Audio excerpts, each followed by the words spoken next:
सहना भवतु सहनौ भुनक्तु सह वीर्यं करवावहै तेजस्विनावधीतमस्तु मा विद्विषावहै। ॐ शान्ति शान्ति शान्तिः। श्रुतिस्मृतिपुराणानाम् आलयं करुणालयं नमामि भगवत्पादं शङ्करं लोकशङ्करं शङ्करं शङ्कराचार्यं केशवं बादरायणं सूत्रभाष्यकृतौ वन्दे भगवन्तौ पुनः पुनः। ईश्वरो गुरुरात्मेति मूर्तिभेदविभागिने व्योमवद्व्याप्तदेहाय दक्षिणामूर्तये नमः। वासुदेवेन्द्रयोगीन्द्रम् नत्वा ज्ञानप्रदं गुरुम् मुमुक्षूणां हितार्थाय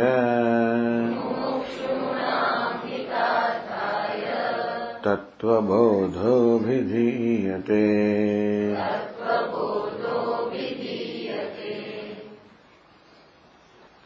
अथ चतुर्विंशति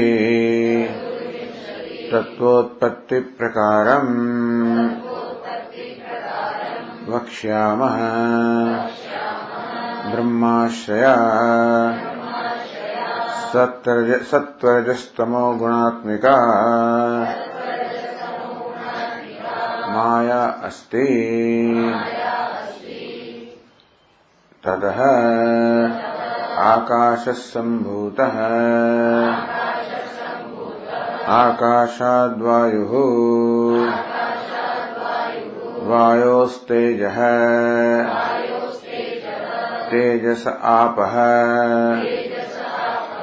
अद्यः पृथिवी।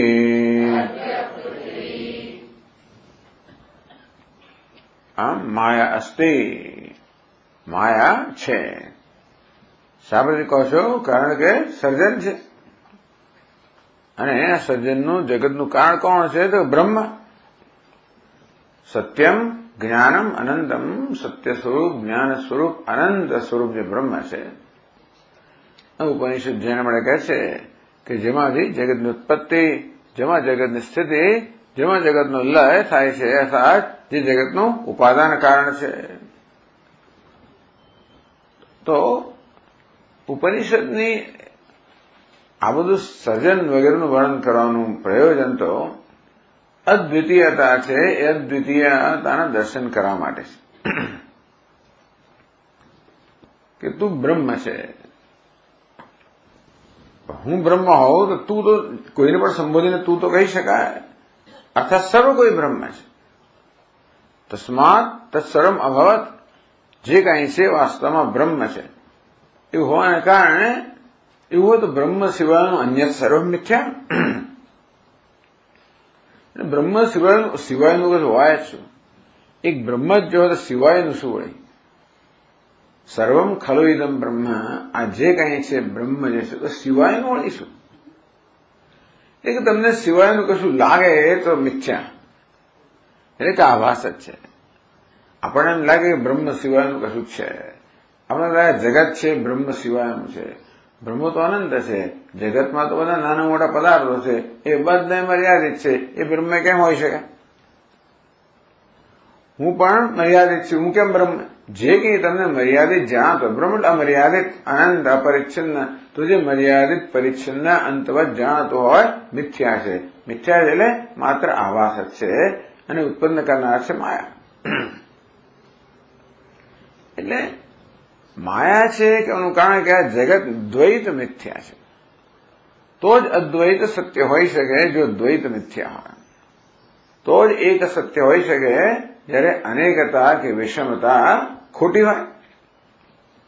જેવી રીતે હોલની અંદર હજારો બધા અહીસા હોય, એની વચ્ચે આપણે ઉભો હો તો હજારો બધા સ્વામી દેખાય, તો પણ એ તો એક જ અંદર ગયા, બહાર આપણે એક જ આવે છે, એક જ છે, તો પછી હજાર શું? તો ખાલી દેખાવા જ છે. ભલે દરેક પ્રતિબિંબ જુદા જુદા પ્રકારનું હોય, અરીસા જુદા જુદા પ્રકારના હોય, કારણે દરેક જુદા પ્રકારનું દેખાય. બધા હજાર પ્રકારના દેખાતા હોય, બધા કેવા છે?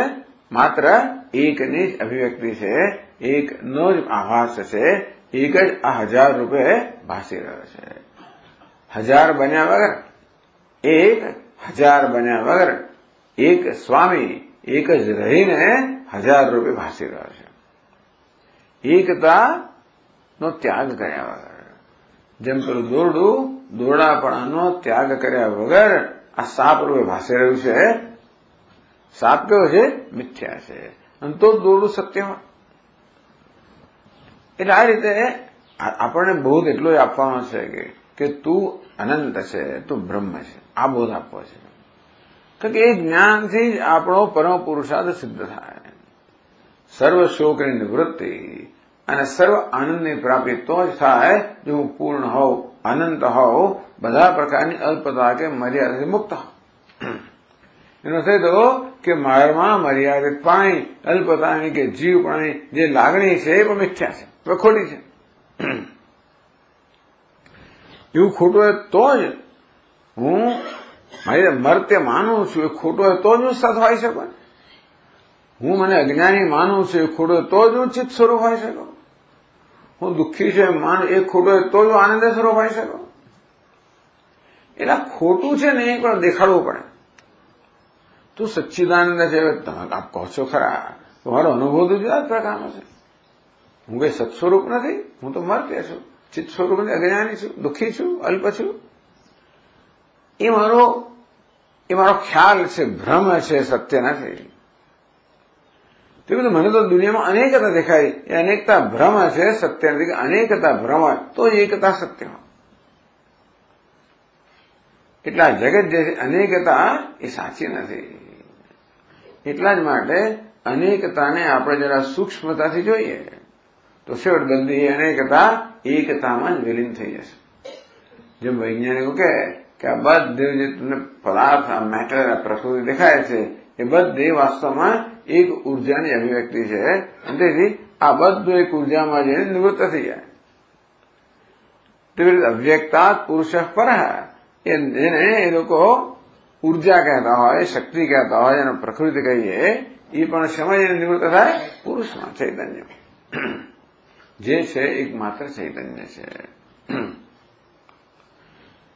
તો પછી અનેકતા આવી ક્યાંથી? માયામાંથી આવી. અનેકતા માત્ર આભાસ જ છે, દેખાવો છે, સત્ય નથી. માયા એટલે મેજિક અર્થાત જાદુ. એ જાદુની જે રચના હોય ક્યારે સાચી ના હોય, માત્ર દેખાવા જ હોય. એવું છે ને કે માયામાં પણ બધી છે, બધી વ્યવસ્થા, વ્યવસ્થિત વસ્તુ છે. એટલે ઉત્ક્રાંતિ, આ જગતનું સર્જન જેમ તેમ નહીં થયું, એવોલ્યુશન, ઉત્ક્રાંતિ. કેવી રીતે? આકાશ, એમાંથી વાયુ, એમાંથી અગ્નિ, એમાંથી જળ, એમાંથી પૃથ્વી, ઔષધિ, વનસ્પતિ, અન્ન, દેહ, પ્રાણીઓ, આ પ્રકારના બહુ વ્યવસ્થિત વસ્તુ બધી. દુનિયામાં અનેક બધા નિયમો છે, બધી વસ્તુ નિયમ પ્રમાણે કામ કરી રહી છે. આપણે તો મિથ્યા એટલે ઠેકાણા વગરનું બધું હોય એવું નથી. એવું તો ઠેકાણાવાળું છે ને બધું. નાટક ઘણી વાર એવી અસરકારક રીતે કરવામાં આવે કે આમ પ્રેક્ષકને સાચું જ છે. ભગવાન તો મોત નટરાજ છે, અને તે એવું નાટક તો એટલી અસરકારક રીતે કરે છે, આબેહૂબ કરે છે કે સાચું જ હોય એવું આપણને લાગે છે. આપણી સાચાની વ્યાખ્યા શું? તો કે બધું વ્યવસ્થિત છે, બધું નિયમ પ્રમાણે ચાલે છે, બધું ઉપયોગી છે. પણ ઉપયોગીતા હોય, વ્યવસ્થા હોય, નિયમ હોય કે સત્યતાની કસોટી નથી. આ બધું આગંતુક છે, હમણાં છે પછી નથી, એટલે કે બહાર યોગ્ય છે. તો આ પ્રકારે પંચમહાભૂતનું સર્જન બતાવ્યું. આ કયું સર્જન? સૂક્ષ્મ સ્તરમાં છે. પંચમહાભૂત અત્યારે સૂક્ષ્મ અવસ્થામાં છે. અને સત્વ રજસ તમસ જેનો સ્વભાવ છે એવી માયામાંથી ઉત્પન્ન થયા માટે એ પ્રત્યેક મહાભૂતમાં પણ સત્વ રજસ તમસ, એટલે કે આકાશ પણ સત્વ રજસ તમસનું, વાયુ, અગ્નિ, જળ, આ દરેક મહાભૂત આ સત્વ રજસ તમસ આ 3 ગુણનું બનેલું છે. એટલે હવે આપણના સર્જનની પ્રક્રિયાનું આગળ વર્ણન કરે છે. કહે છે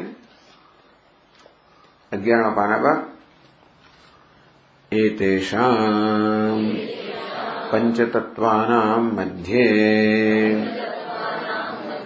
આકાશસ્ય સાત્વિકાંશાદ શ્રોત્રેન્દ્રિયં સંભૂતમ વાયોઃ સાત્વિકાંશાદ ત્વગિન્દ્રિયં સંભૂતમ અગ્નેઃ સાત્વિકાંશાદ ચક્ષુરિન્દ્રિયં સંભૂતમ જલસ્ય સાત્વિકાંશાદ રસનેન્દ્રિયં સંભૂતમ પૃથિવ્યાઃ સાત્વિકાંશાદ ઘ્રાણેન્દ્રિયं સંભૂતમ એતેષાં પંચતત્વાનાં સમષ્ટિ સાત્વિકાંશાદ મનોબુદ્ધિ અહંકાર ચિત્ત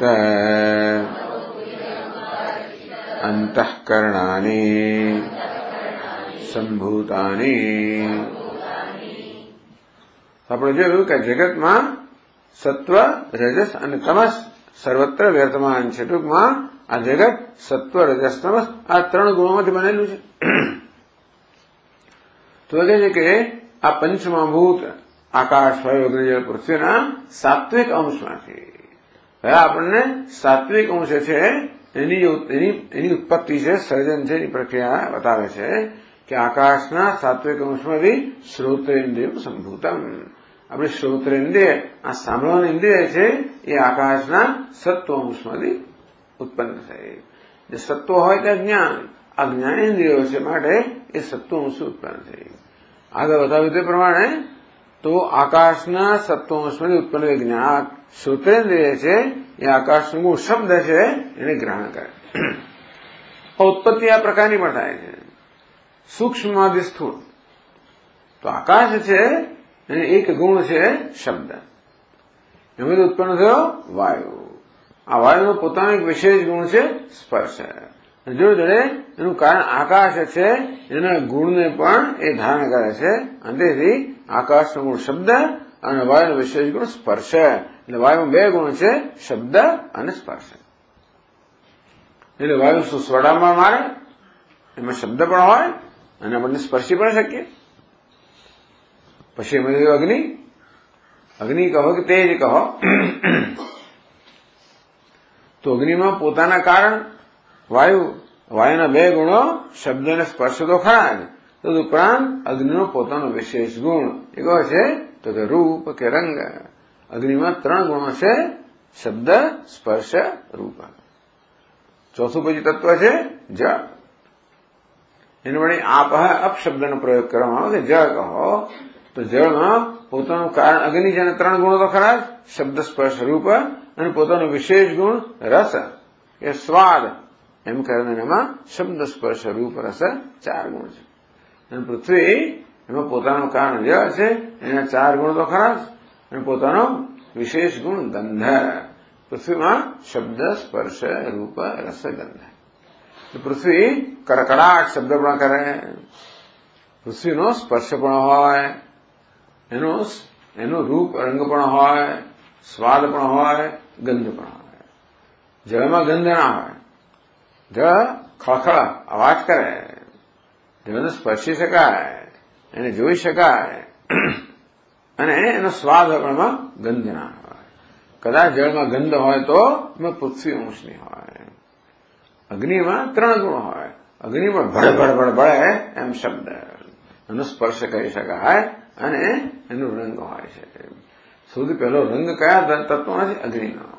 એટલે આંખોને કયું આપણને આ 5 મહાભૂતમાં કયું જે તત્વ છે એને આપણે આંખોથી જોઈએ કે તો અગ્નિ તત્વ. કારણ કે આકાશમાં તો રૂપ નથી, વાયુમાં પણ રૂપ માટે એ આંખથી ન જોઈ શકાય. તો અગ્નિ પહેલું તત્વ છે જેમાં રૂપ છે, જે આંખથી જોઈ શકાય. એટલે અગ્નિ દેવતાને પ્રત્યક્ષ દેવતા કહેવામાં આવે. સૂર્ય ચંદ્ર બધામાં કે પણ તેજ છે એ બધાને પ્રત્યક્ષ દેવતા કહેવામાં આવે. એટલા જ માટે બધા દેવતાઓનું આવાહન અગ્નિમાં કરવામાં આવે. અને એટલા માટે વૈદિક સંસ્કૃતિમાં આ દેવતાના પૂજન માટે અગ્નિમાં આહુતિ આપવામાં આવે. અગ્નિમાં દેવતાનું આવાહન કરવામાં આવે. અગ્નિ દેવતાઓના દૂત છે. હુતવહ, જે કે આપણે આહુતિ આપી હોય એનું વહન કરનાર છે. બધાને જઈને આપી આવ્યો અગ્નિ દેવતા. બધા આપણને અહીં નાખીએ છીએ, ધુમાડો ઉપર જાય ને, ભાઈ એ દેવતાને પહોંચાડે એવું કહેવાય છે. આપણને બહુ સામું સરસ લાગે છે. બીજું પેલું છે આહુતિ હોતું હશે, ધુમાડો ક્યાં જાય તો અહીંયા અટકી જાય છે, ક્યાં આગળ જાય છે. અને ધુમાડો કયા દેવતાનો? દરેક ધુમાડો જુદો જુદો હોય કે સરખો જ હોય કે કેવો, વગેરે વગેરે. આ બધા પણ આ તો રાત થઈ જાય છે, ક્યાં કોઈ બસ જાય છે. આપણી કલ્પના શું છે કે સાક્ષાત દેવતા ત્યાં હાજર છે. મંત્રના ઉચ્ચારણથી આપણે દેવતાનું આવાહન કરીએ છીએ. અગ્નિમાં એ દેવતા હાજર છે. એટલે ત્યાં આગળ ધારો કે દેવીની આવાહન કરવામાં એને સાડી વગેરે વૃક્ષ દીક્ષર પહેરાવે છે. અગ્નિ દેવતાને ત્યાં દેવી છે, અને વસ્ત્રગ્યો પહેરાવે છે. રુદ્ર હોય, જે દેવતા હોય એને આહુતિ આપે, ભોજન કરાવડાવે. આ પૂર્ણાહુતિ છે એ પણ એ નૈવેદ્યના અંતર્ગત છે. તો નૈવેદ્ય વખતે પૂર્ણાહુતિ હોય. બધી 16 પૂજા થતી હોય ત્યાં નૈવેદ્ય હોય, પછી બાકીની બધી વસ્તુઓ પણ થાય ને, આરતી ઉતારે વગેરે. તો આ પ્રકારે અગ્નિ પહેલા દેવતા છે જેને આપણે ચક્ષુથી જોઈ શકીએ. અને પછી આ રીતે તો વાયુમાં માત્ર શબ્દને સ્પર્શ, સુસ્વાટા હોય અને સ્પર્શ હોય. આકાશમાં માત્ર શબ્દ, એને સ્પર્શી પણ ના શકે, જોઈ પણ ના શકીએ, સૂંઘી પણ ના શકીએ, એનો સ્વાદ પણ ના હોય. આવી વ્યવસ્થા છે. એટલે સૌથી સૂક્ષ્મ તત્વ કયું? આકાશ સૌથી સૂક્ષ્મ, વાયુ એનાથી થોડો સ્થૂળ, અગ્નિ એનાથી થોડો સ્થૂળ, જળ એનાથી થોડું સ્થૂળ, પૃથ્વી સૌથી વધારે સ્થૂળ. આ પ્રકારે આ સર્જન છે સૂક્ષ્મમાંથી સ્થૂળમાં. તો માયા એથી પણ સૂક્ષ્મ, અને બ્રહ્મ એથી પણ સૂક્ષ્મથી સૂક્ષ્મ. કારણ કે આકાશના સત્વંશમાંથી શ્રોત્રેન્દ્રિય ઉત્પત્તિ માટે શ્રોત્રેન્દ્રિય આપણે આકાશનો ગુણ શબ્દ છે એને ગ્રહણ કરી શકીએ છીએ. કારણ કે વાયુના સત્વંશમાંથી પછી ત્વગિન્દ્રિય માટે, ત્વગિન્દ્રિય છે આપણે વાયુનો ગુણ સ્પર્શ છે એનો અનુભવ કરીએ છીએ. અગ્નિના સત્વંશમાંથી આ ચક્ષુ ઉત્પન્ન થયા. જે ચક્ષુ છે આપણે અગ્નિનો ગુણ જે રંગ છે એ અનુભવીએ છીએ, ગ્રહણ કરીએ છીએ. કારણ કે જળના સત્વંશમાંથી આપણી રસનેન્દ્રિય ઉત્પન્ન થઈ, તેથી રસના વડે શબ્દનો ગુણ જે રસ છે એનો અનુભવ કરીએ છીએ. કારણ કે પૃથ્વીના સત્વંશમાંથી આ ઘ્રાણેન્દ્રિય જન્મી, આપણે ઘ્રાણેન્દ્રિયથી પૃથ્વીનો જે ગુણ છે ગંધ, એનો અનુભવ કરીએ છીએ. આ વ્યવસ્થા છે, બહુ સુંદર વ્યવસ્થા છે. વૈજ્ઞાનિક છે કે જે વાત કરે, ટૂંકમાં આપણા જીવનને સમજાવવા માટે સુંદર એક આપણા મોડેલ આપ્યું, સુંદર પ્રક્રિયા આપી, સુંદર વ્યવસ્થા આપી. પછી કહ્યું એ તેષામ પંચતત્વાનામ સમષ્ટિ સાત્વિકાંશાત. હવે આ 5 તત્વોનો સત્વનો ભેગો કરીએ આપણે. આકાશ, વાયુ, અગ્નિ, જળ, પૃથ્વી, આ દરેક સત્વંશ છે ને એને ભેગો કરીએ તો શું થાય? તો કે અંતઃકરણની ઉત્પત્તિ થાય. હવે કહેવામાં આવે કે અંતઃકરણ તો દરેક જ્ઞાનેન્દ્રિય પાછળ રહેલી છે. કારણ કે જો અંતઃકરણ ના હોય તો જ્ઞાનેન્દ્રિય પોતાનું કાર્ય, વિષયનો અનુભવ કરાવવાનું એ પૂરું ના કરી શકે. અને તેથી કહ્યું કે જો મન તો સાંભળવાની પાછળ પણ છે, સ્પર્શની પાછળ પણ છે, રૂપ રંગની પાછળ છે, સ્વાદની પાછળ પણ છે, ગંધની પાછળ પણ છે. એવું ક્યારે હોય? મન એ ગંધનો અનુભવ ક્યારે કરે છે કે એમાં પૃથ્વીનો સત્વંશ હોય તો. એ મન સ્વાદનો અનુભવ ક્યારે કરે છે કે એમાં જળનો સત્વંશ હોય તો. આમ 5 પ્રકારના વિષયોનો અનુભવ કરવામાં મન હોય છે. તેથી કહેવામાં આવ્યું કે મનમાં બધા જ મહાભૂતનો સત્વંશ હોય છે. સમષ્ટિ એટલે બધાનો સરવાળો, સમૂહ. તો 5 મહાભૂતના સત્વંશમાંથી આપણું અંતઃકરણ છે એ સર્જાયું. એને ભાઈ પાછા 4 વિભાગ કરવામાં આવ્યા. મનસ, બુદ્ધિ, અહંકાર, ચિત્ત, એવા 4 કરણ કહેવામાં આવ્યા. આમ તો આપણે અંગ્રેજીમાં માઇન્ડ કહીએ અને સંસ્કૃતમાં અંતઃકરણ કહીએ, પણ એ અંતઃકરણની 4 અવસ્થાઓ, કારણ કે એ 4 પ્રકારનું કાર્ય કરે છે. અંતેથી એટલા માટે એને એક જ અંતઃકરણ છે, 4 નથી. ભલે એમણે અંતઃકરણાની કહ્યું.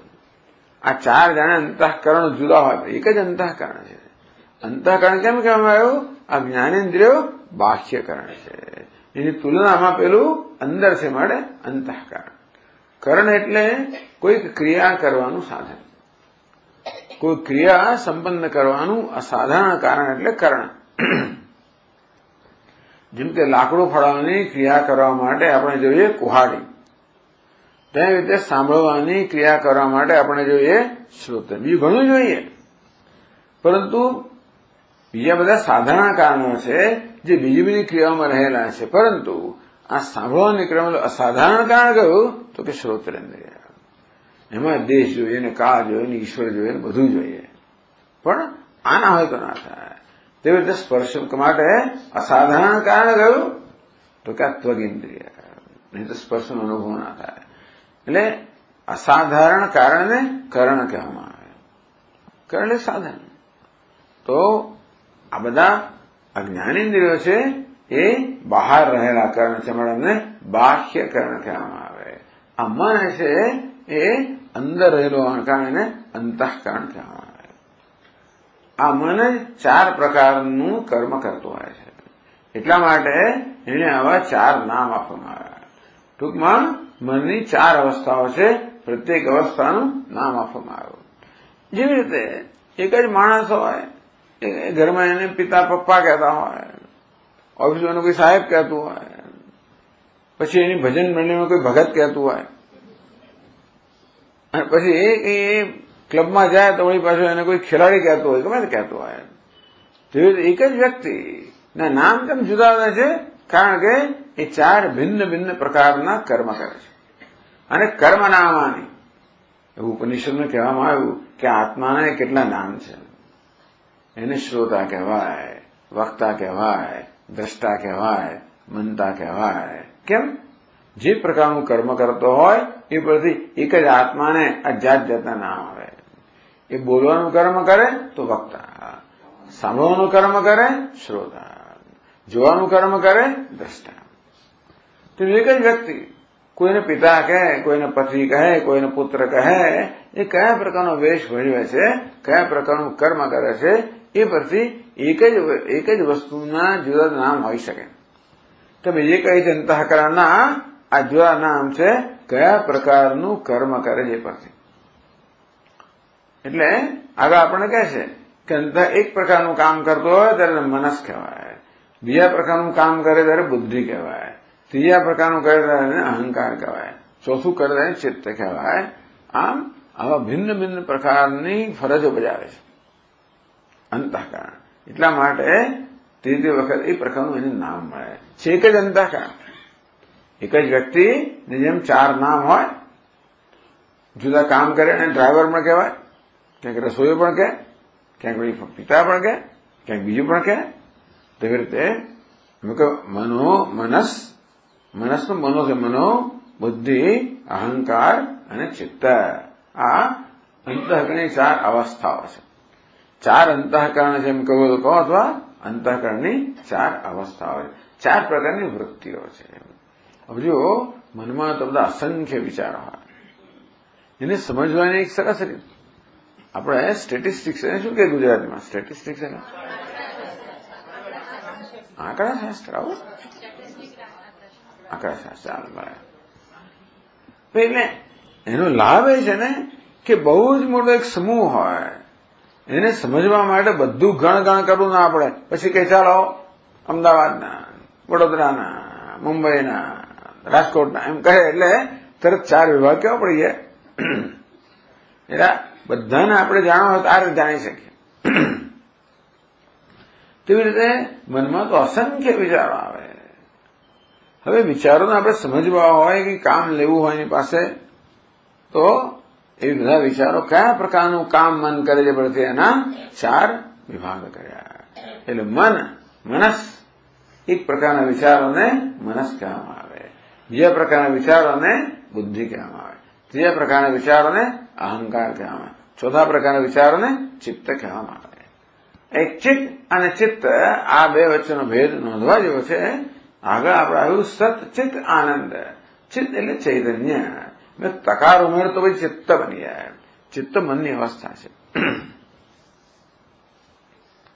તો આ કયા ચાર પ્રકારના કામ કરે છે એની હવે આપણને સમજ પછી આપે છે. કે છે સંકલ્પ વિકલ્પાત્મકમ મનઃ નિશ્ચયાત્મિકા બુદ્ધિ અહંકર્તા અહંકારઃ ચિંતન કર્તૃચિત્તમ.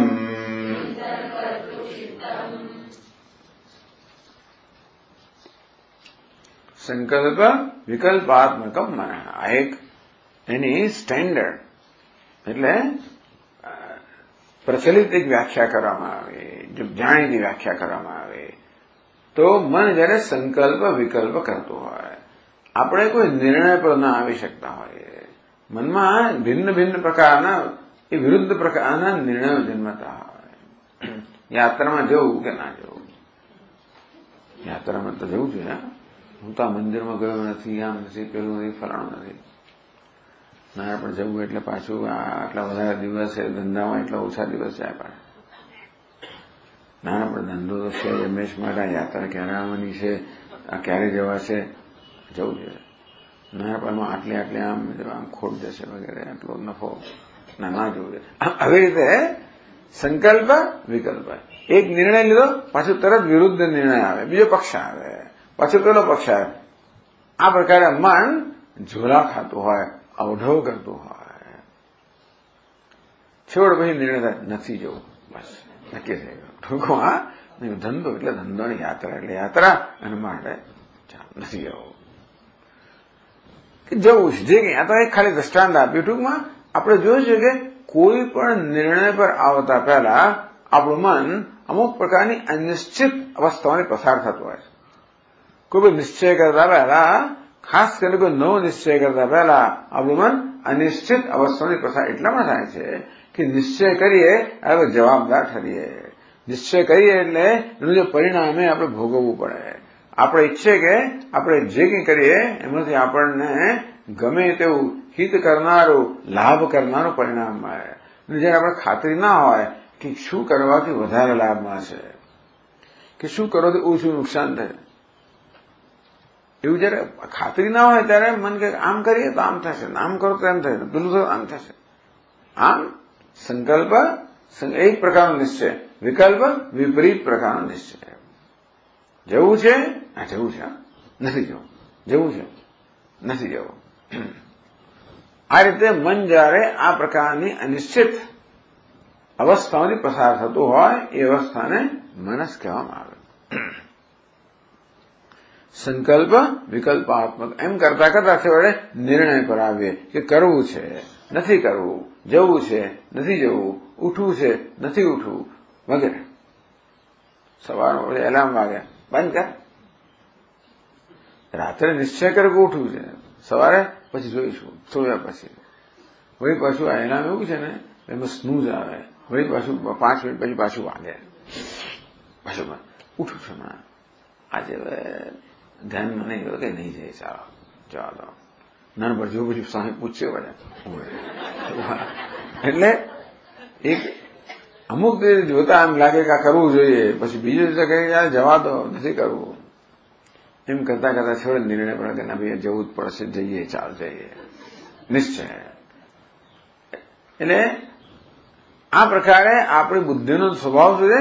નિશ્ચય કરવો. એટલે કહ્યું નિશ્ચયાત્મિકા અંતઃકરણ વૃત્તિ બુદ્ધિ. અંતઃકરણ એ અવસ્થા જે નિશ્ચય થયો છે એને બુદ્ધિ કહેવામાં આવે. આ બુદ્ધિ જે છે એ મનુષ્યની એક મહાન ભેટ છે. નિશ્ચય કરે, વિવેક કરે. તો નિશ્ચય આ મોટી મોટી વસ્તુ કહેવામાં આવી. મન બીજું ઘણું કરતું હોય છતાં મનની મુખ્ય આ અવસ્થા અનિશ્ચિત અવસ્થાને મનસ કહેવામાં આવી. નિશ્ચયાત્મિક અવસ્થાને બુદ્ધિ કહેવામાં આવે. વ્યવસાયાત્મિક બુદ્ધિ એકે હૈ કુંદન. બુદ્ધિનો નિશ્ચય બદલાયા કરે તો કે નહીં એકાય હૈ. એક જ બુદ્ધિમાં એક જ નિશ્ચય જન્મે, એક જ નિશ્ચય મોક્ષ. બીજું કઈ ના જોઈએ. બસ મને તો આ જ જોઈએ સ્વામી, મને બસ આ જન્મમાં જ જોઈએ છે, આ જ જોઈએ છે. ઘણા લોકોને આ પ્રકારનો આમ એટલી બધી ઉત્કંઠા હોય છે અને બહુ સરસ વસ્તુ છે, પણ એને કારણે અધીરાય બહુ હોય પાછી કે ક્યાં થશે. એ પાછી એ વિક્ષેપ પાડનારી હોય. ભાઈ શાંત થા, ભાઈ થશે, તું તારું કામ કર. એટલે ભગવાને કહ્યું કર્મણ્યવાધિકારસ્તે મા ફલેષુ કદાચન. પ્રયત્ન કરવો એ તારું કર્તવ્ય છે. ફળ આપવાની ચિંતા ના કરી. મોક્ષમાં ફળ છે, થશે. તારે જે કરવાનું છે કર. પણ ભગવાને કહ્યું નિશ્ચય. એટલે આ બુદ્ધિ બહુ મહત્વની છે. બુદ્ધિમ તો સારથ્યમ વિદ્ધિ. આપણા જીવનમાં બુદ્ધિ સૌથી મહત્વનું સ્થાન ધરાવે છે. કારણ કે બુદ્ધિ તો બધા નિર્ણયો લેનારી છે અને તેથી આ જીવન દર્શનનું સંચાલન કરનારી છે.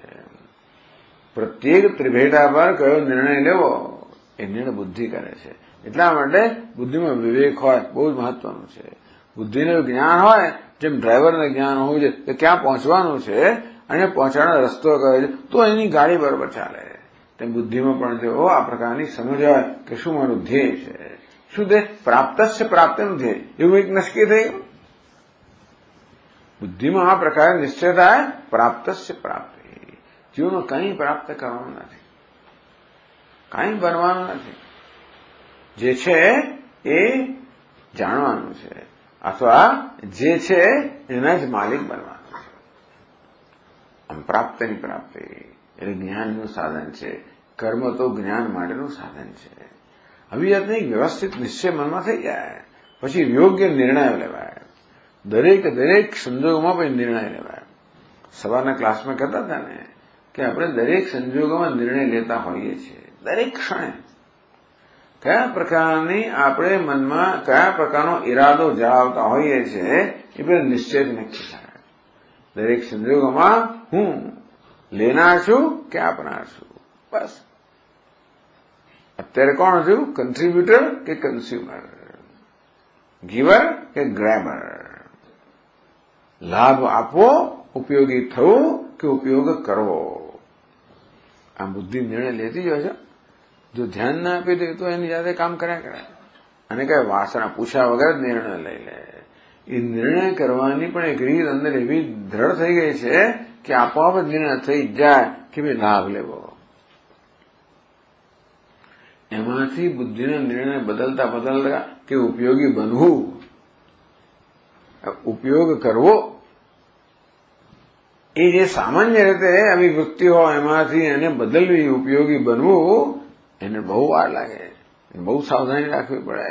દરેક બુદ્ધિના નિર્ણય તપાસવા પડે અને બદલવા પડે. નિશ્ચયાત્મક કારણ કે બસ જે નિશ્ચય થયો એ પરથી બાકીની બધી વસ્તુનું સંચાલન થાય. કયો માર્ગ લેવો, કઈ ઈચ્છા હોવી, કયું કર્મ કરવું, આ બધાનો નિશ્ચય બધાનો નિર્ણય બુદ્ધિનો નિશ્ચયથી થતો હોય. એટલા માટે બુદ્ધિને વેદાંતમાં સૌથી વધારે મહત્વની ગણવામાં આવે. નિશ્ચયાત્મિકા બુદ્ધિ.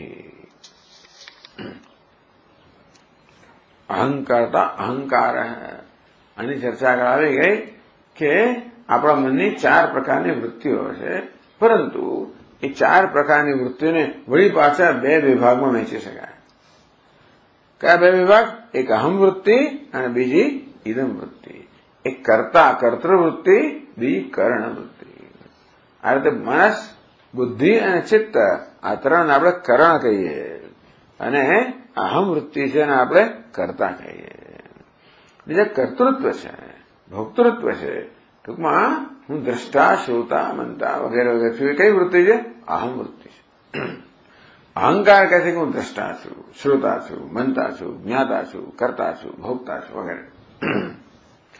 એ જ અહમ વૃત્તિ પછી મનનો, બુદ્ધિનો, ચિત્તનો ઉપયોગ કરીને જે કરવાનો એ કરે. પેલાનો ઉપયોગ થાય છે, આ ઉપયોગ કરનાર છે. એટલે ખરેખર જોવા જઈએ તો આ બધી વૃત્તિઓ એકમાં એક વર્ગની નથી. એક જ પ્રકારનું વર્ગીકરણ ન થવું જોઈએ. એક કર્તા છે, બીજું કરણ છે. એક સબ્જેક્ટ છે, બીજું ઓબ્જેક્ટ છે. અંગ્રેજીમાં સબ્જેક્ટ અને ઓબ્જેક્ટ, ગુજરાતીમાં કીધું વિષય અને વિષય, કર્તા અને કરણ. આ બે પ્રકારની આ સમજ પણ બહુ સ્પષ્ટ હોતી નથી. બધાને સાથે મૂકી દેવામાં આવે છે. એ સાથે કેમ મૂકો છો? અંગ્રેજી ઓરેન્જ ને એપલ ને સાથે ના મુકાય. નારંગી ને નારંગી ને સફળ સફળ બધું ભેગું કરતો ના ચાલે. તો આ ત્રણ નારંગી છે અને આ કેવું છે? એક સફરજન છે. અહમ વૃત્તિ છે, સફરજન એ જુદું. પેલી ત્રણ વૃત્તિઓ છે એ જુદા વર્ગની છે. એકાહંકૃત અન્યાસ્યાત અંતઃકરણ રૂપિણી. એક અહંકૃતિ છે, બાકી ત્રણ અંતઃકરણ છે. એટલે કહેવામાં આવે આગળ છાયાહંકારયોરૈક્યમ તપ્તાય પિંડવન્મતમ તદ અહંકાર તાદાત્મ્યાત દેહશ્ચેતનતામગાદ. દૃગ્દૃશ્ય વિવેકમાં કહેવામાં આવ્યું કે અહંકાર છે ને એમાં ચૈતન્યની છાયા પહેલા પડે. જો અંતઃકરણનો આ ધર્મ છે કે જેવી રીતે આ જળ સૂર્ય, ચંદ્ર વગેરે પ્રકાશિત પદાર્થને પ્રતિબિંબિત કરે તેવી રીતે આપણું અંતઃકરણમાં ચૈતન્યને પ્રતિબિંબિત કરે. ચૈતન્ય ચેતનતા છે ને. દ્રષ્ટાંત આપ્યું કે જેવી રીતે અગ્નિનો આ ગુણ છે કે લોખંડનો ગુણ છે કે અગ્નિના ગુણોને ઉષ્ણતા અને પ્રકાશ બંને ગુણને ગ્રહણ કરવાનો ગુણ કોનામાં છે? લોખંડ. તેવી રીતે અહંકારનો આ ગુણ છે કે આ ચૈતન્ય ચેતનતાને ગ્રહણ કરે, ઝીલે. એને કારણે અહંકાર પણ ચેતનવંત બને. અહંકારની ચેતનતા પોતાની નથી. કોને કારણે છે? ચૈતન્ય સંધિને કારણે છે. જેવી રીતે પેલા લોહ ચુંબકની સંધિને કારણે નાની ખીલીઓ પણ કેવી લોહ ચુંબક જેવી બની જાય, એમાં પણ લોહ ચુંબક પણ આવે. એ પહેલી ખીલી પછી બીજીને ખેંચે, પેલી ત્રીજીને ખેંચે. આત્મા પુરાણમાં આવ્યો હતો કે જો ભાઈ એટલે તમારે બધી ખીલી છૂટી કરો, પહેલી ખીલી છૂટી કરો ને, જે લોહ અડકી ગયો એને છૂટી કરો એટલે એમાં ચુંબકતા છે, બાકી એમાં જ જતો, બધી છૂટી થઈ જાય. તો અહંકાર છે એટલે મમકાર આપોઆપ જતો રહે વગેરે વગેરે. ટૂંકમાં પણ એટલે જેવી રીતે આ લોખંડમાં અવગુણ છે અગ્નિની ઉષ્ણતા અને પ્રકાશને ગ્રહણ કરવા તેમ અહંકાર એ સૂક્ષ્મ વૃત્તિ છે. એનો ગુણ છે કે ચેતનથી ચેતનતા ગ્રહણ કરવી. ચૈતન્યની એ સૌથી પહેલી ચેતનતા આવે અહંકારમાં, અહમ વૃત્તિમાં. એમાંથી પછી આ કરણમાં જાય, એમાંથી પછી મનમાં જાય, એમાંથી પછી ઇન્દ્રિયોમાં જાય, એમાંથી દેહમાં જાય. આ પ્રકાર ક્રમે ક્રમે દેહને ચેતનતા પ્રાપ્ત થતી હોય છે. તદ અહંકાર તાદાત્મ્ય દેહ ચેતનતા. આ અહંકાર સાથે તાદાત્મ્યના કારણે દેહમાં ચેતનતા છે. આ પ્રકારે સમજાવે છે ચેતનતા કેવી રીતે આવે. તો અહંકર્તા અહંકાર. હું કરતા છું. હું પણાની વૃત્તિ જ અહંકાર. એટલે આત્મા જયારે આપણી ઉપાધિમાં અહમભાવ ધરાવે ત્યારે જે વૃત્તિ ઉઠે ને કે અહંકાર.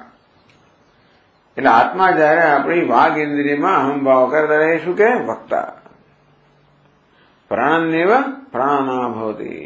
એમ કે આ શ્વાસ સાથે અહંકાર ધરાવે, હું પ્રાણી છું.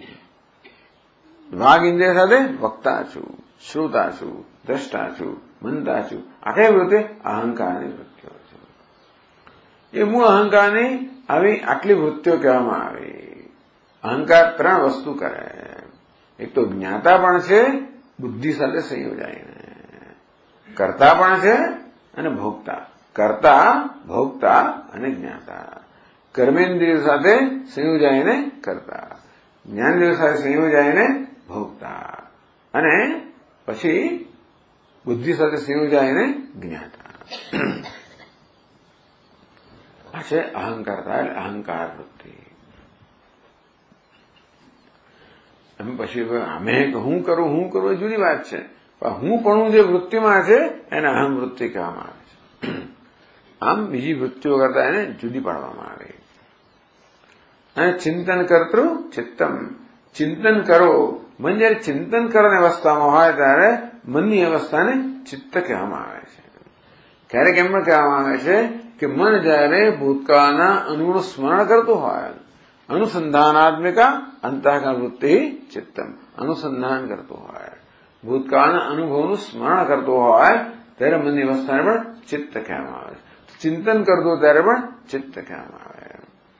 એટલે ત્યાં યોગ શાસ્ત્ર કહ્યું ચિત્ત વૃત્તિ નિરોધ. ચિંતન કરવું એનો સ્વભાવ છે ચિત્ત, જેની વૃત્તિ છે એને નિરોધ કરો તો આપણું મન છે અટકી પડે. આ પ્રકારે અંતઃકરણ જે 4 પ્રકારના કર્મ કરે છે પરથી એના 4 નામ પડ્યા. એ 4 અવસ્થાઓ છે. વૃત્તિ એટલે મનની અવસ્થા. જેમ બંગડી છે ને એ એક સોનાની અવસ્થા છે.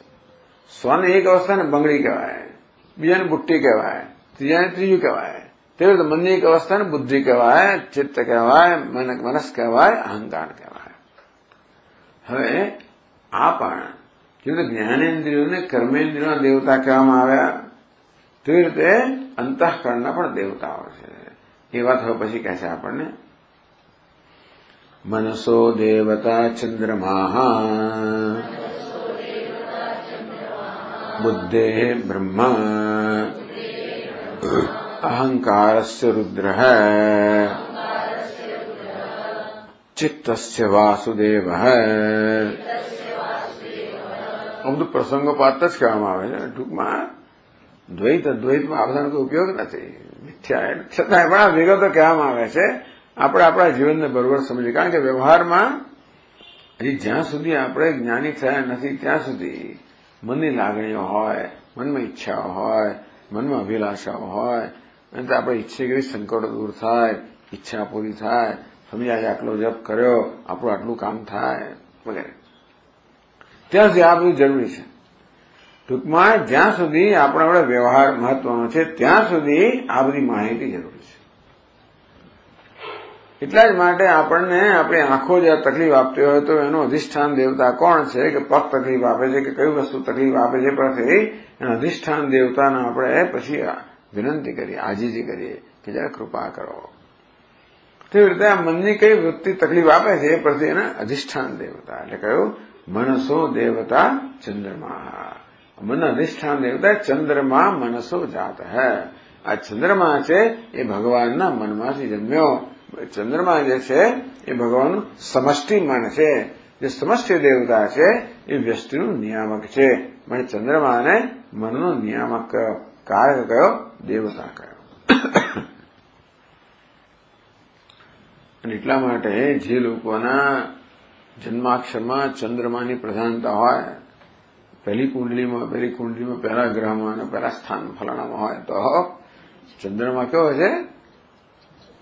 સતત ચંચળ છે, સતત ચલાયમાન છે, સતત બદલાયા કરનાર. રોજ એ વ્યક્તિનું મન પણ એવું જ હોય, ચંચળ હોય, એમાં સ્થિરતા ના હોય, દ્રઢતા ના હોય.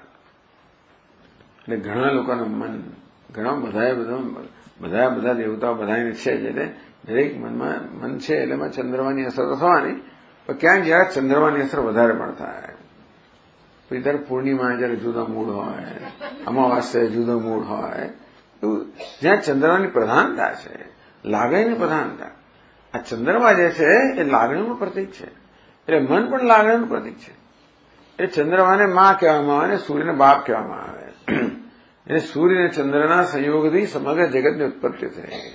એટલે જ્યાં લાગણીશીલ વ્યક્તિત્વ હોય ત્યાં ચંદ્રમાની એનું પ્રભાવ વધારે હોય. જ્યાં આગળ વિચારશીલ વ્યક્તિત્વ વધારે હોય ત્યાં સૂર્યનો પ્રભાવ વધારે હોય. એટલે આ મનસો દેવ, એટલે સામાન્ય રીતે સ્ત્રીઓ ચંદ્રમાની બધી પૂજા કરતી હોય કારણ કે ત્યાં લાગણીની પ્રધાનતા છે. ચંદ્રમા એ કેવો છે? તો કે બધાને પોષણ આપનાર છે. સોમો ભૂત્વા પુષ્ણામી ચૌષધી સર્વા સોમો ભૂત્વા રસાત્મક. ભગવાન કે રસાત્મક રસ સ્વરૂપ સોમ કે ચંદ્ર બનીને બધી વનસ્પતિને હું પોષણ આપું છું. આમ આ ચંદ્ર તત્વ છે કે મનસ તત્વનો સ્વભાવ કેવો છે? લાગણી, પોષણ આપવું. એની પ્રધાનતા હોય વ્યક્તિ હંમેશા પોષણ આપનારી હોય. સૂર્યની પ્રધાનતા હોય એ વ્યક્તિમાં જુદો સ્વભાવ હોય. એ આગળ આમાં સૂર્ય આવતો નથી જોકે, પણ છતાંય પણ છે. બુદ્ધે બ્રહ્મા, બ્રહ્મા કહો, હિરણ્ય ગર્ભ કહો, સૂર્ય કહો, ચાલે. એટલે સૂર્ય છે બુદ્ધિનો દેવતા છે. તેથી આપણે સૂર્યની ઉપાસના કરીએ. આ ગાયત્રી મંત્ર છે એ સૂર્યની ઉપાસનાનો મંત્ર છે. એટલે આપણે બાળકોને ગાયત્રી મંત્રની દીક્ષા આપીએ. અને લોકો એટલે એમ કહેવાય કે પુરુષમાં સૂર્યની પ્રધાનતા હોય અને સ્ત્રીમાં ચંદ્રની પ્રધાનતા. પુરુષમાં બુદ્ધિની પ્રધાનતા હોય અને સ્ત્રીમાં લાગણીની પ્રધાનતા. એક દાડો આવું કહ્યું મેં અમેરિકાની અંદર, બહુ વર્ષો પહેલાની વાત છે. ત્યારથી જો છે ટૂંકમાં જે પછી તો ક્લાસ પૂરો થયો અને જે આક્રમણ થયું, બાપુ શું કહ્યું તમે? અને આ તો સ્ત્રી વર્ગ જયારે તમે પૂછવા માંડે, સંભળાવવા માંડે, પછી તો એને પ્રશ્ન રહેતો જ નથી ટૂંકમાં. પછી તો જે કારણ કે તમે અમે લાગણીશીલ ગઈ, લાગણી વશ તમે ગઈ, એટલે એમાં બુદ્ધિ નથી એવું તમે કહ્યું. જમણી બાજુનું રાઈટ બ્રેન ને લેફ્ટ બ્રેન એવું બધું ક્યારે પાછું? રાઈટ બ્રેન લાગણી પ્રધાન, જમણી બાજુનું ડાબી બાજુ મગજ એટલે બુદ્ધિ પ્રધાન. એટલે સ્ત્રીઓમાં આ મગજનો વધારે વિકાસ થયો હોય પૂરો પેલા મગજનો. એમાં સમજાવવા માટે સ્ત્રી પુરુષમાં આપણને કઈ એવું નથી કે એને સ્ત્રીને એવું કહેવામાં આપણને એવો કોઈ રસ નથી કે પુરુષને પેલું કહેવામાં, ખાલી સમજાવવા માટે ખબર પડે કે આ મનસ અને બુદ્ધિમાં એટલે શું કઈ. પણ આ બોલે ના બોલે ત્યાં તો પછી જે આક્રમણ એમાં માણસ જિંદગી સુધી, અમુક લોકો જિંદગી સુધી ભૂલાઈ જાય. આ ચાલુ જાય કે આ સ્વામી તો આવે છે, હિન્દુસ્તાનમાં તો આવનારા છે ને એમના આવી જાતના સંસ્કાર છે. આ તો બધા મેં સોમેનિસ્ટ ફલાણું છે, ઢીકુણ છે. એટલે જ્યાં આવું સામાન્ય રીતે કહેવાય. એટલે સૂર્ય તેજસ્વી છે, બુદ્ધિમાં તેજસ્વીતા હોય. સૂર્ય પિતા છે અને ચંદ્ર માતા છે. બેનો સંયોગ હોય તો જ સહજ શક્ય બને. દરેક વ્યક્તિમાં બંને હોય છે. ભગવાન બંનેને જમણું અને ડાબું બંને મગજ આપેલા છે. એટલે અત્યાર સુધી દુનિયાની અંદર આ ડાબું મગજ છે જેમાં બુદ્ધિ છે, તર્ક છે, એનો વિકાસ કરવાની પ્રધાનતા હતી. હવે ખબર પડી કે એના કરતા પેલું ચડિયાતું છે. ટૂંકમાં જે જમણું મગજ છે, જેમાં લાગણી છે, જેમાં ઇન્ટ્યુઇશન છે, જેમાં સ્ફુરણા છે, પ્રેરણા છે, આ લાંબી યુક્તિઓ ચલાવ્યા વગર નિર્ણય પણ આવી શકે. વિવેક ક્ષમતા આ જમણા મગજમાં છે. એટલે હવે આ એના પર જોર ચાલ્યું છે. Emotional maturity. આ લોકો હવે કહે ઇમોશનલ ઇન્ટેલિજન્સ. પેલા આપણે ઇન્ટેલિજન્ટ કોશન્ટ આવતું હતું ને હંમેશા આઈક્યુ. હવે શું ઈક્યુ, ઇમોશનલ કોશન્ટ. નવું નીકળ્યું. આટલા વખત પછી ખબર પડી કે આ પણ જરૂરી છે. પેલું ક્યાં? આ તો હેડ, આ કયું છે હાર્ટ. હવે ખબર, હાર્ટ એટલે આ લાગણીનું સ્થાન, હેડ એટલે મગજ, મન એટલે આ બુદ્ધિનું સ્થાન. હવે ખબર પડી કે હૃદયની અંદર જે બધી શક્તિ છે આ મગજ કરતા કેટલાય ગણી વધારે છે. હંમેશા મગજમાંથી આપણે શક્તિઓ જેનું આવાહન કરવાનું સતત આ પ્રકારે પ્રયત્ન થાય, આટલા સૈકાઓ સુધી. પણ હવે સમજ્યા છે કે આપણું હૃદય છે ત્યાં જે શક્તિઓ છે તો મગજની શક્તિઓ અનેક ગણી છે. એટલે આ યોગ શાસ્ત્રમાં હૃદયની અંદર ધ્યાન કરવાનું કહેવામાં એમને ન કહેવામાં આવતું. આ હૃદય જે છે એટલે એટલા જ માટે જ્યાં પણ આપણું ઉપનિષદમાં ને જ્યાં વારંવાર ધ્યાન કરવાનું કહેવામાં આવે હૃદયમાં. તત્રાપી દહરમ ગગનમ વિશોકમ તસ્મિન યદંતસ્તદુપાસતવ્યમ. આ દહર ઉપાસના. દહર એટલે હૃદયની અંદર એક આકાશ જેટલું એક પોલાણ છે, એટલે કે અંગૂઠા જેવું પોલાણ આકાશ છે, એમાં હૃદય રહેલું છે, એમાં ભગવાનનું સ્થાન છે, એમાં ધ્યાન કરો. એની શક્તિઓનું આવાહન કરો. એટલે હવે આ નવી બધી શોધખોળ ખબર પડી કે આપણે જેને લાગણી એટલે જમણું બ્રેઇન કહીએ, ઇન્ટ્યુટિવ પાવર, આમાં કેવો છે રીઝનિંગ પાવર. રીઝનિંગ પાવર એટલે યુક્તિથી તર્કથી નિર્ણય કરાવવો. ઇન્ટ્યુટિવ પાવર એટલે પ્રેરણાથી પ્રેરણા જન્મે. એ શક્તિ ટૂંકમાં સ્ત્રીઓ એ પ્રકારે લઈને વધારે આવી હોય અને પુરુષો એવું સામાન્ય રીતે કહેવાય. એટલે ચડિયા તો ઉતરતું એવું માનવામાં આવતું હતું, એવું હવે ખબર પડી ગયું નથી. ખરેખર તો બધાની જરૂર છે.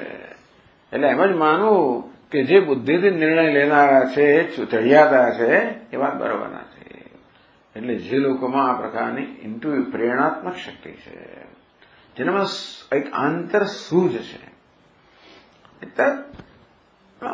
લાગી ખબર પડી જાય સ્વામીજી આ માણસ આમ છે, ફલાણો છે, પેલું તરત ખબર પડી જાય. આપણે તો હજાર જાતનું કરવું પડે, શું કરવું એને, ક્યાંથી આવ્યો, ક્યાં જન્મ, શું ભણ્યો, એ બધું જાણ્યા બધા શોર્ટકટ સીધો જ ખબર પડે. આ પ્રકારની એક શક્તિ છે. આ શક્તિ ક્યાં છે? આપણા જમણા મગજમાં છે. એવું કહેવાય કે સ્ત્રીઓનું એટલે કહે છે કે ભાઈ women are the only thing whose brain is in the right place. અંગ્રેજીમાં શું કહે? Women are the only those whose brain is right place. Right ને જમણું મગજ. રાઇટ પણ એટલે સાચું એમ પણ કહેવાય. અંગ્રેજીમાં રાઇટ શબ્દના બે અર્થ થાય. રાઇટ એટલે જમણું અને રાઇટ એટલે સાચું. આમનું જ મગજ રાઇટ પ્લેસ છે. બાકી મગજ ખોટી જગ્યાએ હોય તો જાત જાતનું થાય.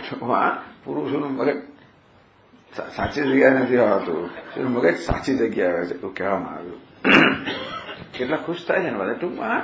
એટલે આવું તે વખતે સૂઝ્યું હોત તો જુદી વાત હતી, પણ ત્યારે ખબર નહીં ને આપણને. આપણે એમ કે ગુરુ એટલે ગુરુ, શિષ્ય એટલે શિષ્ય એવું કર્યું હતું, એવું માની ના લેવું તમારે. એટલે બુદ્ધે બ્રહ્મા, બુદ્ધિના અધિષ્ઠાન દેવતા છે હિરણ્યગર્ભ. બ્રહ્મા એટલે કે સૂર્યનું પ્રતીક છે, કારણ કે સૂર્ય તેજસ્વી છે. એટલે આપણે બાળકોને ગાયત્રી મંત્રની દીક્ષા આપીએ એટલે સૂર્યની ઉપાસના કરે, બુદ્ધિ તેજસ્વી બને. ભારતમાં તો આપણી પ્રથા છે જ. એટલા માટે ભૂતકાળમાં આવી પ્રથા હતી. જે લોકો બુદ્ધિનું કામ કરનારા હોય, જેમ કે બધા ન્યાયાધીશો હોય, અમુક જે અધિકારીઓ હોય, વહીવટ કરનારા હોય, જેમને બાહોશી જોઈએ, બુદ્ધિ જોઈએ, તમે જોજો એમના જીવનમાં ઉપાસના હોય કે ગાયત્રીની ઉપાસના કરતા હોય, પેલી ઉપાસના કરતા હોય, શક્તિની ઉપાસના કરતા હોય. અહંકારસ્ય રુદ્ર, અહંકારના અધિષ્ઠાન દેવતા રુદ્ર છે. આ રુદ્ર વિનાશક દેવતા છે, રુદ્ર સંહારક દેવતા છે. ટૂંકમાં જગતનો સંહાર કોણ કરે છે? રુદ્ર. એટલે શિવજી જયારે રુદ્રનું સ્વરૂપ ધારણ કરે, રૌદ્ર રૂપ ધારણ કરે ત્યારે સંહારક બને. એ સૌમ્ય રૂપ ધારણ કરે ત્યારે દક્ષિણામૂર્તિ બને. ટૂંકમાં તે વખતે એ જ્ઞાનના દેવતા છે. શિવજી જ્ઞાનના દેવતા છે કે સૌમ્ય રૂપમાં. આ દક્ષિણામૂર્તિ અથવા તો ભગવાન શિવજીનું જે ધ્યાનસ્થ રૂપ કેવું છે? સૌમ્ય રૂપ છે. જોડે જોડે એ રૌદ્ર રૂપ છે, સંહારક દેવતા. લોકોને સમજ નથી પડતી કે આ સંહારક કેમ કરે શિવજીને? આ તો શાંતિથી બેઠા છે, એ કેમ સંહાર કેવી રીતે કરે? પણ એ તો કરે ત્યારે શરૂ કરે ત્યારે બધું પૂરું કરે. એટલે રુદ્ર રૂપ ધારણ કરે. અહંકાર પણ સંહારક કહેવાય. અહંકાર જ્યાં જાય ત્યાં તોડફોડ જ કરવાનો હતો. હું જયારે આવે ત્યારે આપોઆપ તું જુદો જ પડી જાય. અને ત્યાં વિભાગ કરનાર, ભેદભાવ કરનાર કોણ છે? અહંકાર. એટલા માટે અહંકાર એ સંહારક વૃત્તિ છે, આક્રમક વૃત્તિ છે, વિભાગ કરનારી વૃત્તિ છે. તોડફોડ તરત તોડી નાખ્યું ને, તું અને હું એમ કરીને આ ચૈતન્ય એક જ છે. વિભાગ કરનાર કોણ છે? અહંકાર છે. એટલે જ એને પછી ભસ્માસુર કહેવામાં આવ્યો. ભસ્મ જ્યાં પણ અડકે ભસ્મ કરી નાખે, અહંકાર જ્યાં અડકે ભસ્મ જ કરી નાખે. એનો દેવતા છે રુદ્ર. એટલા માટે આ રુદ્રની ઉપાસના આપણે કરીએ, રુદ્રની, જેથી આપણા અહંકાર જે છે એ આક્રમક ના રહે, સંહારક ના રહે, બાધક ના બને, સાધક બને. અહંકાર અહંવૃત્તિ જોઈએ તો ખરી, તો કેવી જોઈએ? આપણે સાત્વિક અહંકાર જોઈએ. એટલે આપણી બધી સાધનાઓ અહંકારને સાત્વિક બનાવવા માટે છે. આ કર્મયોગ કહો, ઉપાસનાઓ કહો, એ એ બધી અહંકારને સાત્વિક બનાવવા માટે છે. એટલે જ કહેવામાં આવ્યું કે કર્મ કરવું જોઈએ નિષ્કામ વૃત્તિથી, ઉપયોગી થવાની ભાવનાથી, સેવાની ભાવનાથી, આપવાની ભાવનાથી, જેને કારણે આપણે બીજાનો સમાવેશ કરીએ. કોઈ ઉપકારક થવું, ઉપયોગી થવું એટલે એનો પણ આપવામાં સમાવેશ કરવો. એટલે આ રીતે અહંકાર છે ને વિસ્તૃત કરવો. જેમ વિસ્તૃત થાય એમ સૂક્ષ્મ બને. પેલી પૂરીને જેમ આપણે લાંબી કરીએ તેમ સૂક્ષ્મ બને ને, તેમ અહંકારને જેમ લાંબો કરીએ, વિસ્તૃત કરીએ એમ સૂક્ષ્મ બને. એટલે કેવી રીતે અહંકારમાં વધારે સમાવેશ કરવો, એ આપણને શીખ આપવામાં આવે આપણા ભગવદ્ ગીતામાં. એ પ્રક્રિયા યજ્ઞ કહેવામાં આવે. યજ્ઞાતા તદર્થમ કર્મ કાઉન્તે મુક્ત સંઘ સમાચાર. હે કાઉન્તે, યજ્ઞની ભાવનાથી, સમર્પણની ભાવનાથી, નિષ્કામ ભાવનાથી, ઈશ્વરને સમર્પણ કરવાની ભાવનાથી તું કર્મ કર. તો અહંકાર પહેલા તમોગુણમાંથી રજોગુણમાં આવે, રજોગુણમાંથી સત્વગુણમાં આવે. આ અર્જુનનો અહંકાર તમોગુણી બની ગયો. તમ તથા કૃપયા વિષ્ટમ. આ કૃપા કહો, એ કૃપા એટલે કે દયા, એ તમોગુણ છે. કૃપા એટલે કૃપયા વિષ્ટમ તો કહ્યું, પણ ખરેખર તમોગુણથી એનું મન આવિષ્ટ થઈ ગયું.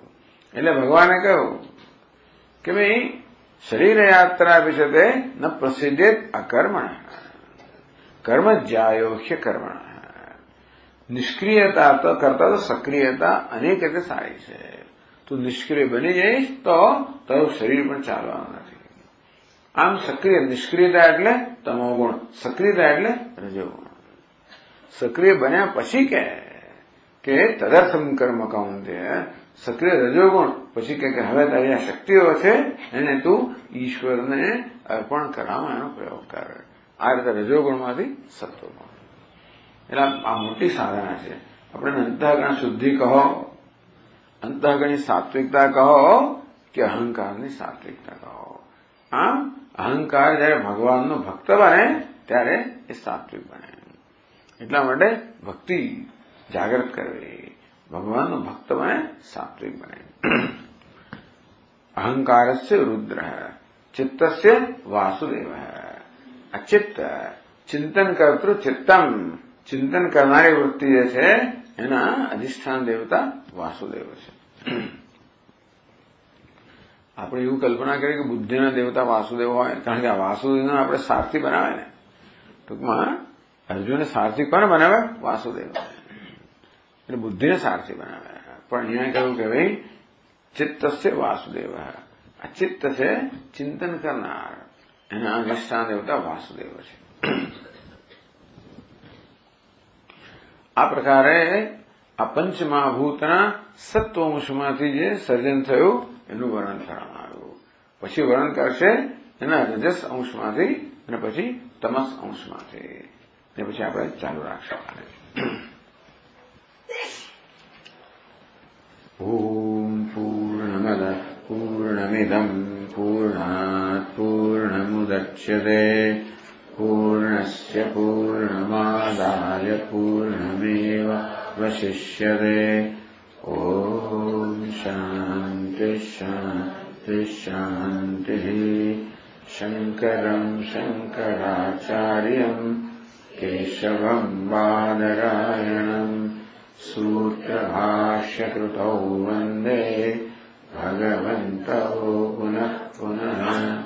ઈશ્વરો ગુરુરાત્મેતિ મૂર્તિભેદવિભાગિને વ્યોમવદ્વ્યાપ્તદેહાય દક્ષિણામૂર્તયે નમઃ. ઓમ શાંતિ શાંતિ શાંતિ. હરિ ઓમ. શ્રી ગુરુભ્યો નમઃ. હરિ ઓમ.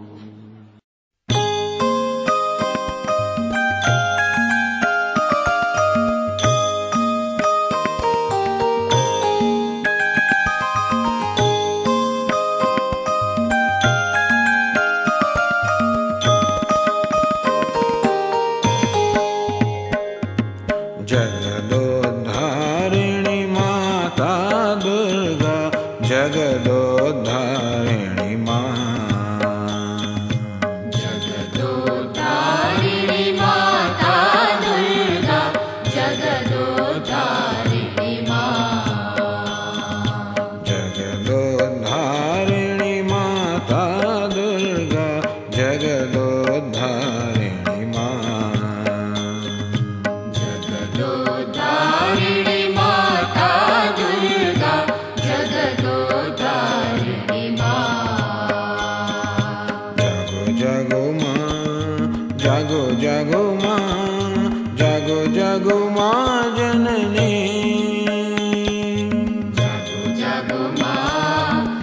जागो जागो माँ, जागो जागो माँ जननी।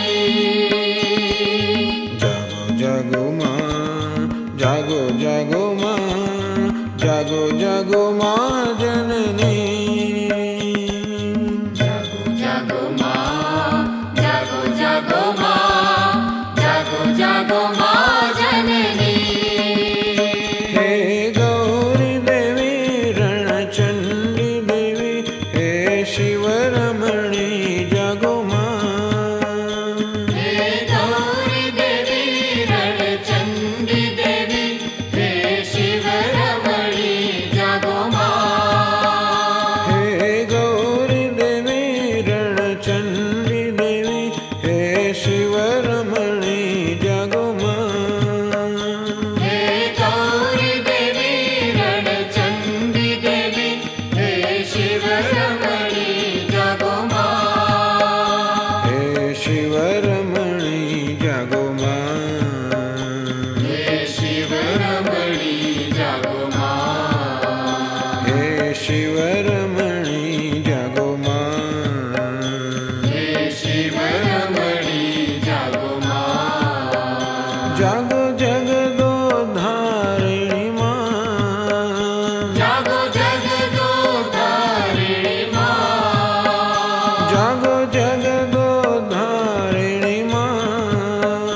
जागो जगदोद्धारिणी माँ। जगदोद्धारिणी माता दुर्गा, जगदोद्धारिणी माँ। जगदोद्धारिणी माता दुर्गा, जगदोद्धारिणी माँ। जागो जागो माँ, जागो जागो माँ, जागो जागो माँ जननी। जागो जागो माँ, जागो जागो माँ, जागो जागो माँ जननी।